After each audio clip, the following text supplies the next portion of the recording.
হচ্ছে আমার অভিজ্ঞতা তো নাই, আপনাদের অভিজ্ঞতা আর আমার সাহস আর আমার যে লাইন ঘাট আছে, যে যেমন ধরেন শুধু আমি এমপি হয়ে যাব, এটা তো অনেকেই দাঁড়ায় স্যার, খালি আমি এমপি হয়ে গেলেই হয়ে গেল। আমার তো বরাদ্দ ছিনাই নিয়ে আসতে হবে এই এলাকার জন্য। আমার তো ধরেন এই এলাকায় যা লাগবে এগুলো তো আমার সচিবালয় থেকে নিয়ে আসতে হবে।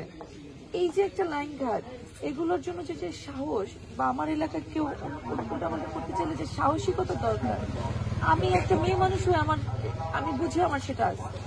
শুধু যদি আপনাদের পরামর্শ থাকে আমার পাশে, আর আপনারা মুরব্বীরা যদি আমার সাথে থাকেন, তাহলে আর কোনো কিছু প্রয়োজন নেই। এটাই হচ্ছে কি কথা। জননেত্রী শেখ হাসিনার উন্নয়নের ধারাকে অব্যাহত রেখে তার সামনের দিকে এগিয়ে যাওয়ার জন্য তবে জননেত্রী শেখ হাসিনা উনি তো এবছর উন্মুক্ত করে দিয়েছেন যে তোমার জনপ্রিয়তা যদি থাকে তুমি পাশ করে এসো।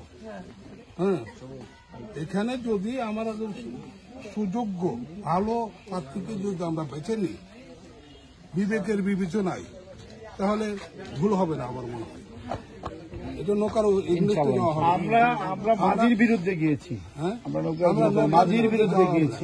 আমি একজন নৌকার মাঝির বিরুদ্ধে গেছি, আদর্শের সৈনিক, ৭ মার্চের এই আহ্বানের সৈনিক। দেশটাকে ভালোবাসি, আমার নেত্রী জননেত্রী শেখ হাসিনাকে ভালোবাসি, আমার দল বাংলাদেশ আওয়ামী লীগকে ভালোবাসি।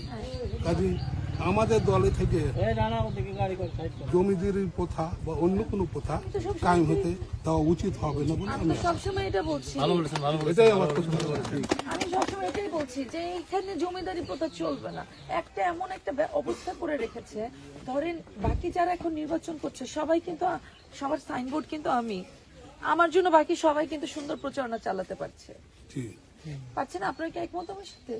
তা না হলে এই জমিদার আমার কারণে কেন পারছে? কারণ আমি একজন আমার স্বার্থে সবসময় যে মিডিয়ারা থাকে বা এই এলাকায় যদি কোনো প্রার্থীর কোনো ক্ষতি করতে চায়, এটা কিন্তু সারা বাংলাদেশ জানবে না? তাহলে এই এলাকায় প্রশ্নবিদ্ধ হবে।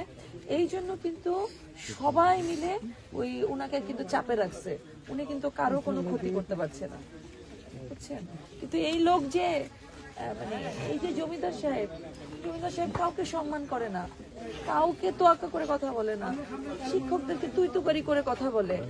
উনার এত সাহস কেন হবে?